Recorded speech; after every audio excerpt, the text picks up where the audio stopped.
Hello, I'm Sebastian Osborn, and I do not have an accent. Anyway, this is an evolution video about science and how science and God go together, like peas and carrots. Which, by the way, you need to eat your peas and carrots because they're good for you and they'll make you think of me because I said that. Now, first of all, I have a few theories of my own. You'll be very interested in what I know about God. First of all, I've been thinking a lot through all this. I'm like, okay, how is there a way that God and evolution can coexist? Because we know they're both true. They have to be. So I'm thinking to myself, okay, well, evolution says that man looks like monkey, skeletal structure and DNA. So automatically they say, oh, we came from him. We came from him because we're so similar. Interesting. So if two watches look similar, one came from the other? No.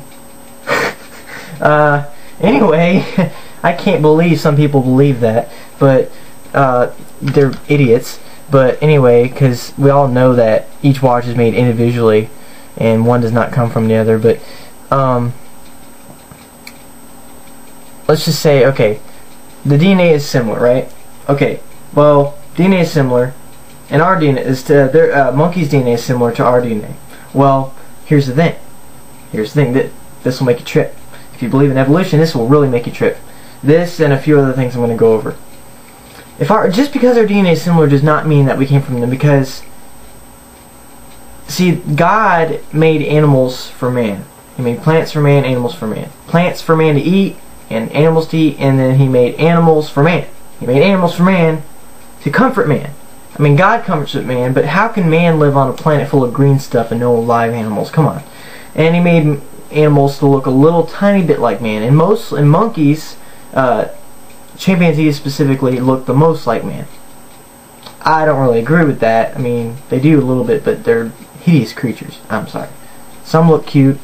To the girls out there, I can agree with that. But in general, you would not find a monkey attractive, okay? So, back to the topic. Monkeys look similar to man, right? Okay. Well, that was God's decision to make monkey similar to man. So, if man's DNA is a certain way to make us operate a certain way, then wouldn't he make the apes' DNA similar so that they can operate a similar way? See, that's the only reason that DNA is similar to ours. That's the only way. It's not because we came from them. It's because it was God who designed it that way. That's common sense right there, my friend. That's common sense. Another thing is that the bone structure, similar, same thing. We didn't come from them. It's just similar because God wanted to make them a little bit more like us.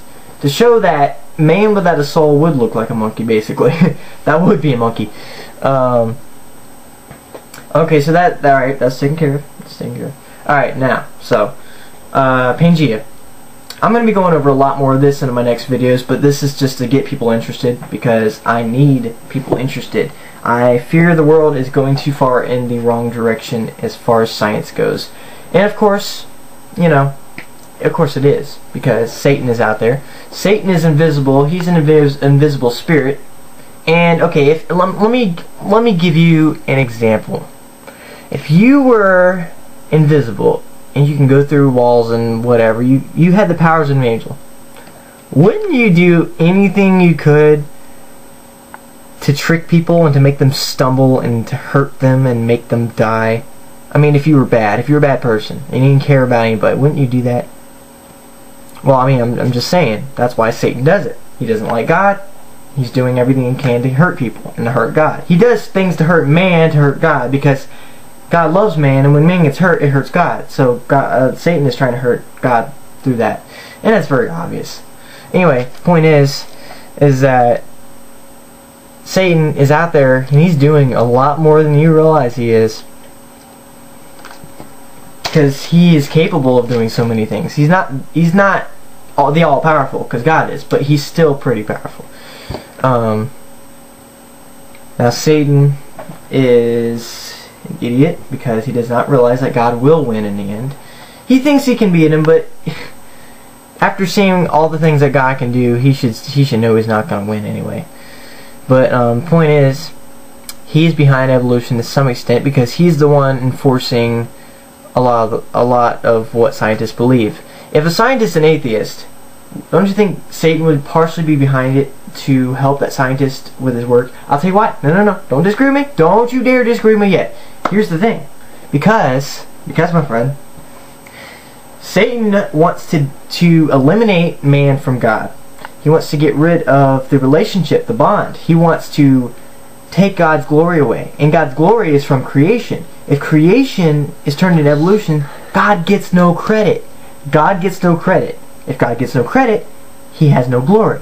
Satan is trying to take away God's glory. Duh. So how does he do that? He makes man believe in evolution. It's so genius, isn't it? That's not the only reason why we believe in evolution, but it is certainly one reason, because of Satan. Well, let's just say he's making it worse. And by the way, atheists, you can't use evolution anymore as an excuse, because evolution and God go together. So you're gonna have to come up with something. Oh, we came from we just popped out of nowhere. Yeah, that's where we came from. We popped out of nowhere. Yeah, because there's no way God could exist because we don't see him. We have no faith because we're stubborn idiots. We're not realizing that sin is what caused us not to see him in the first place. I'm an idiot. Do you really want to be like that? We just popped out of nowhere. We're accidents. Give me a break, dude. Just give me a freaking break. That's the lamest excuse I've ever heard. Even with the whole Big Bang Theory. What if God started that? See, I believe God did. And you know what? He's like, okay, alright, I get that. If God created that, then what created God? Oh, I could turn the same thing on you. What created the Big Bang, huh? Nothing. Apparently, nothing according to you. Well, you say, oh no, the Big Bang is just a chain of reactions from, it explodes, it comes back, explodes, comes back. No, because scientists say it's actually going further away from itself faster each year. So there's no way at any point in time it could have expanded and contracted, expanded and contracted. It must have always stayed at that tiny point. Also, time, my friend. They say time. Okay, time has a beginning and end, right? Beginning, end. Wait, no. To you, it would be beginning, end. Okay. Well, the only way to be able to put something. Okay, if time was infinite, you cannot measure infinite time because time is not infinite. Infinite time is no time because time has limits. So if time was infinite, then it can't even be time. It can't even be called time because it's not infinite, my friend. Because time is measured only because it's not infinite.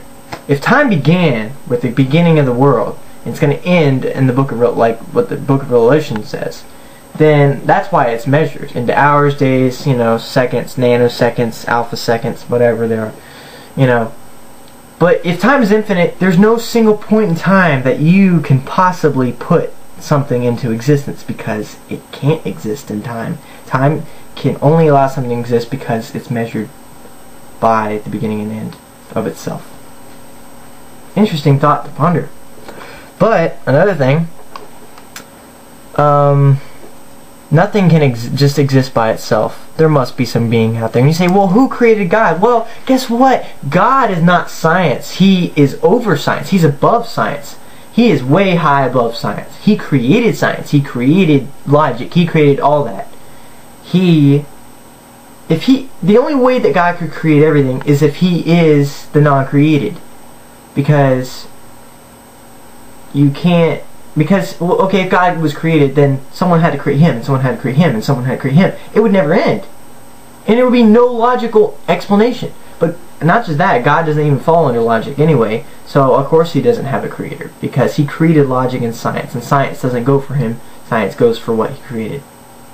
So, interesting thought. Another thing, Pangea, I'm thinking that God started off with the big continent because why would he separate man he would want everything to be in union with itself. But when man sinned, man can't live with each other, so he had to separate the continents. And the meteorite to get rid of all the dinosaurs and dangerous creatures that if we were still here today, we would be having a very hard time making it around the forest without being eaten. So many creatures were eliminated that were so dangerous from this planet. And they weren't dangerous before sin came into the world, but they were dangerous. And then God caused the Ice Age, which we all know came from the fog, the clouds developing over the earth from the meteorite. And then it melted and created the flood, of course. In the flood, God saved a few of mankind on Noah's Ark, and I think a few of the natives from America probably survived as well. But anyway, I can go on for a long time. I need you to contact me. I need you to give me your best shot that you can throw at me. I want a debate. Alright, so comment me, alright? I'm serious. You need to comment me. We can have a really strong debate here. You know you want a debate. Try me.